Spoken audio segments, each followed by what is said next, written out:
Hello, good morning, and welcome to this Dawn Busters Taste Challenge. We have two 80 proof single malt Scotch whiskies, both average, both with the age of 6 years old. One is an average age, one is an official age. Okay, so here we go. Here's Glen Moray, the Elgin Classic. Now, the Classic series from this company was introduced in 2014. All right, so Elgin Classic is 2014 edition, introduction. I bought it about 2 years ago. Elgin Classic, the Glen Moray Distillery. This is part of Bardinet of France, parent company, Bardinet. It's a Scotch whiskey company, but it's owned by a French parent company, nothing unusual there. There's the distillery as it looked in 1924, pen and ink drawing. This was a really good deal when I bought it. It was $24.99 or 95 cents. The price has gone up. It actually went up right after I bought it a few years ago. It's got a pretty bottle shaped like a copper pot still here.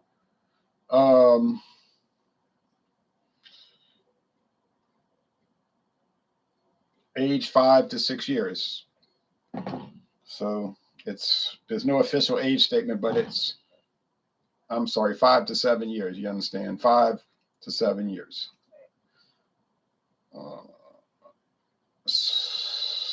But officially it's a NAS, no age statement officially. But I was just watching a video on their own website and it said it's average 6 years age. So there you go. That's what it is. Now, Finlaggan, I was a little confused about the age on this one because their website was a bit of a confusion to me. This came out in 1992, by the way. The company, this was their first brand, Finlaggan. The company is the Vintage Malt Whiskey Company. Now they've acquired other Scotch whiskey brands. Okay.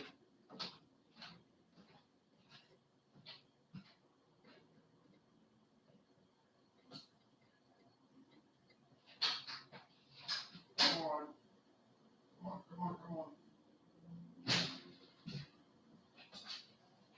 Hurry up, come on. Sorry about that. Somebody was ringing the doorbell in the back doorbell. Who could that be ringing that bell?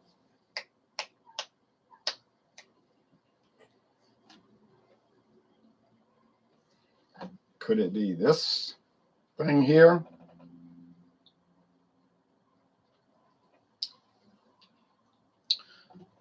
They've acquired other brands since. And you can look at their website. I put it below the link, and it's pretty interesting. I'd like to try them all, but what a deal on this. $19.99 for a 6-year age. That's not really it's kind of young, but anyway, 6-year age, Islay single malt Scotch. And I bought this at Trader Joe's. Some people are calling it a Trader Joe's brand, like it's a private label, but it isn't the case. It isn't. They sell it, but it's not just sold by them. Okay.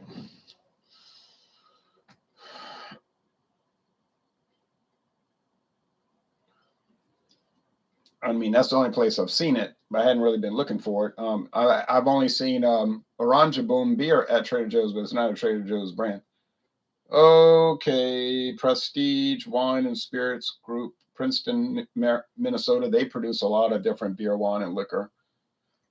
Well, let's say they acquire it.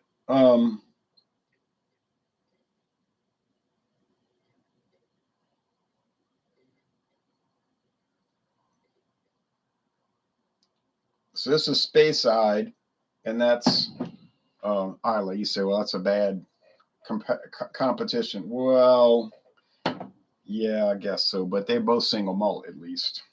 It's just that there's subcategories of that, as we know. But it would be the same thing with let's say foil cap cover. It would be the same thing with doggone blended Scotch, because you got some blended Scotches be real smoky. and some are just, you know, real like honey tasting. So pressed board cork, real cork, but it's the particle board, you know, particle pieces held together with some kind of resin, or I don't know what it is.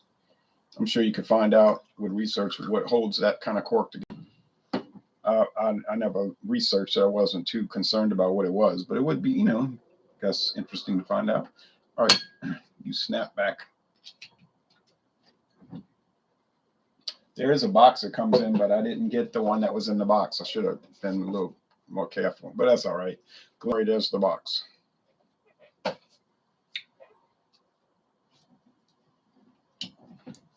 It's got a foil cover also. I forgot about that foil cap cover, but it's a twist cap, I think. No, it's a cork. Sorry. Moisturize the cork. It's tight. Same thing, that press board particle piece cork thing. Yeah, yeah.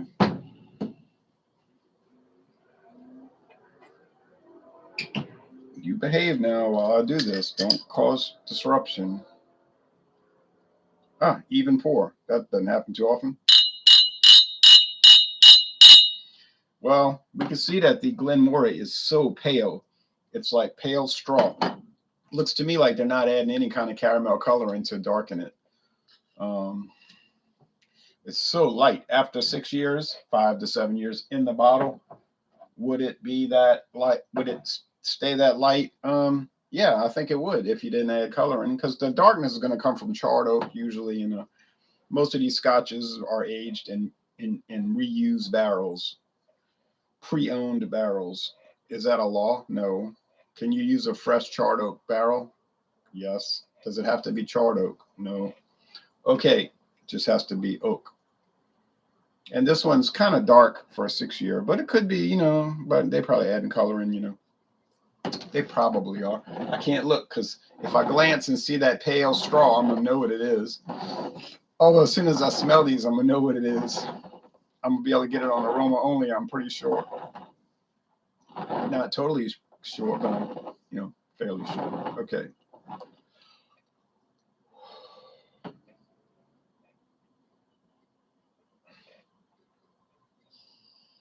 Yeah, you get that honey nose, and there is some compost pile, you know, like you get with peat. Oh, medicine, seaside, sea salt, smell like the beach. Medicine, some kind of tincture, or mercurochrome or methylate, can't remember which one. And smoke. It's much more compost. So this is the Finlaggan. I'm gonna call it right now without even tasting it. Ding, ding, ding. All right. Now we just go with the tasting. It can't. You say, well, it's going to involve bias now because you know which is which. No, it won't. I smelled it already, and it was a blind taste test, so there was no bias involved. It's not cross styling per se, but it's sub style crossing. You know, Isla versus Speyside. So that's a problem as it is.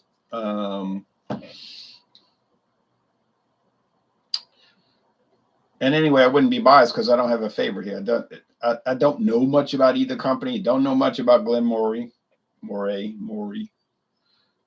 You're gonna get your money, Moray. Yeah, you got something, all right. Wasn't money. And I don't know much about Finlaggan, so, and I didn't really ever. I have no like background of trumpeting either brand, like, oh yeah, you just got to have it or anything like that. It's like with beer. Yeah, I have certain brands that I've trumpeted as being a good value, like Natural Ice beer. It's a good value. It's one of my standbys, like the main standby. And so, yeah, you could accuse me of that. Say you bias, your favorite, you show favoritism toward it. Well, I do show favoritism toward it because I can get it for really low price, and I think it has a good flavor. So yeah, you would have to watch out for bias in that case.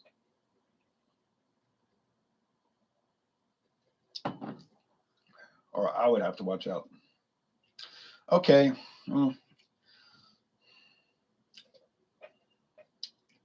I don't remember the tasting notes, although they're elaborate for both of these. If you look at the website, I don't find that these things usually have as much elaboration as the company claims, although it could be that they're correct and I don't have the ability to pick it up. So I would have to defer to them and not claim that they're wrong and that I'm right. I'm going to say probably I don't have the ability to, and it may not even be a skill set problem, like, well, you don't have the training and whatnot. It's probably not so much that. I just may not have the, the proper nose and tasting faculties to be able to pick it up. What I mean is, even if I was trained and passed all the tests, I don't think it would matter much for me. I wouldn't be able to pick it up. And when I had that virus 2 years ago, well, almost 2 years ago, it kind of affected my nose, not so much for whiskey, but like cologne. I'll give you an example. I used to love the smell of cologne, but now I just smell like chemical from a chemical factory, a chemical plant, like harsh chemicals. And never changed. I thought it would go away, but now when people have heavy cologne smell, I say, oh, smell like chemicals from a refinery, and I don't think that's a pleasant smell. I know that's not what it's supposed to smell like, but these do smell like whiskey, like the bread, the honey, and the flavors that bread, dough, honey, of course, alcohol is 40% alcohol. Slight bit of wood, like a little bitty bit, and a slight bit of peaty compost pile, but that's so minimal that it's basically not even worth mentioning, and perhaps I should not have mentioned it. Body's medium, finishes medium long. It's nice. It's a nice, if you say, well, that's a basic Glen Moray. It is a basic one. It is their base model. It's their introductory level. You got to start. There's got to be one that starts it off, right? And in this case, this is the one. The next up, I believe, is the 12-year age and part of the classic series. But I mean, I could never try them all. I mean, I could try them all, but well, no, because I probably wouldn't be able to find them. But if you look at the Glen Moray website, there's like dozens of different whiskeys that they make. Dozens. It's like, how are you going to try all of those? You could dabble in it. It's like Jura. I tried the Jura Journey. Very nice. It's a starting point. And that's why they call it Jura Journey, because it's a starting point on your journey through Jura single malts. And I'd love to take that voyage, because the basic one, the Jura Journey, is so fabulous. Can you imagine what the higher grade ones taste like? It's the same thing with Glen Moray. This is really nice. It's basic in a way. It's kind of like not so elaborate, but it is very nice. So you can already know that it's going to be even nicer and even more nicer and even more nicer and even more nicer as you climb the ladder in their price range, which can get very pricey as you get up the ladder. We're talking about hundreds of dollars per bottle. You want to play the game, you got to pay a ticket price,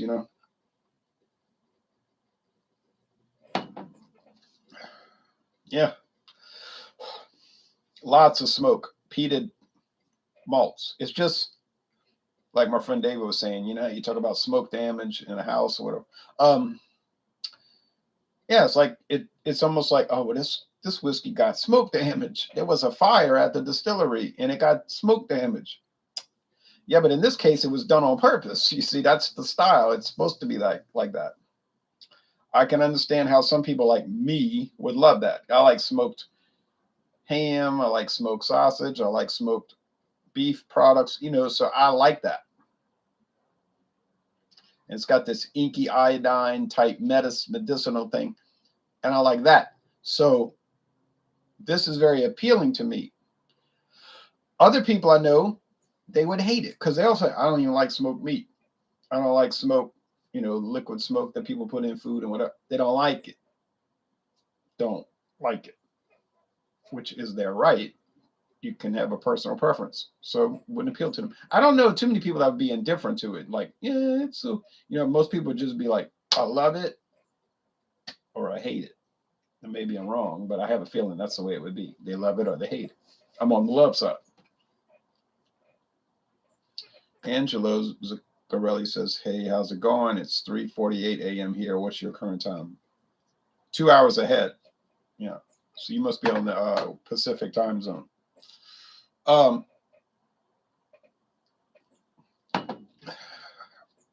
Body's light. The finish is pretty quick. So if you want a Scotch where the flavor is going to hang around a little longer, then the Elgin Classic would probably work for you. If you want one that's going to be a quick drop off, relatively quick drop off, then the Finlaggan will work. But it's really smoky. Now, is it as smoky as that at Ardbeg 10? I don't think it is. But we're going to find out because I'm going to do a taste challenge. I plan to do a taste challenge with it upcoming. Not sure of the day, but it's coming. So which of these tastes better? You're not going to confuse the two. I can't see how anybody in the world would confuse them. So I'm 1-0 in the taste challenges so far. And I'll probably finish undefeated because just by the nature of what I'm dealing with.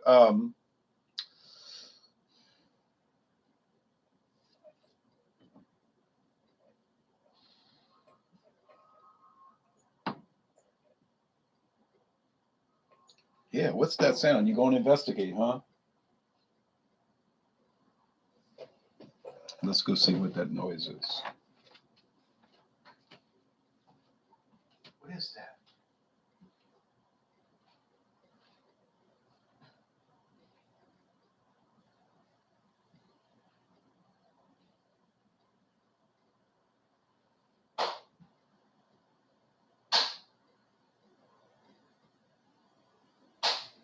Get on out of here.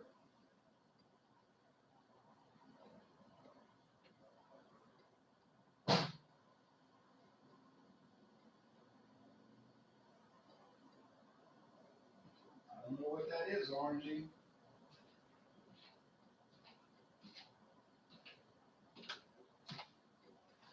Orangey was hissing. I don't know what that sound is. Some kind of animal out there.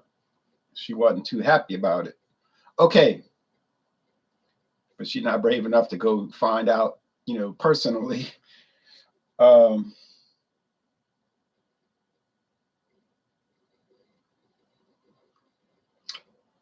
Back to this.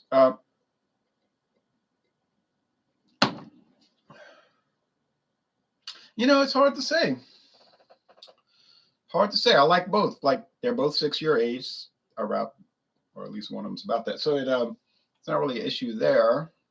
They both have pleasant flavors. You got the bread dough here. You said, well, do you like bread dough? Yeah. Do you like tasting that? Yeah. But then this got the smoke. And do I like all of those? Do I like the smokiness and all that? Yeah. So it's kind of like a tie. You could jump to that, and then later on jump to that, and then another day go back to that. So it's I guess I like the variety. I wouldn't want to get like stuck on one type of single malt. I have preferences. The Isla's my favorite. But still, I don't want to just stick to it. So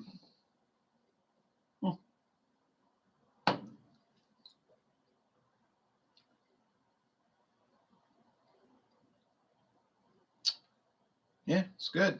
Can't complain. Cannot complain. All right, so thanks for watching, and we'll be back soon enough, maybe tomorrow, and do another one, for Wednesday, another taste challenge, another Dawn Busters taste challenge. So 2 great ones. Well, I guess not great, but 2 very nice ones. Thanks, everybody.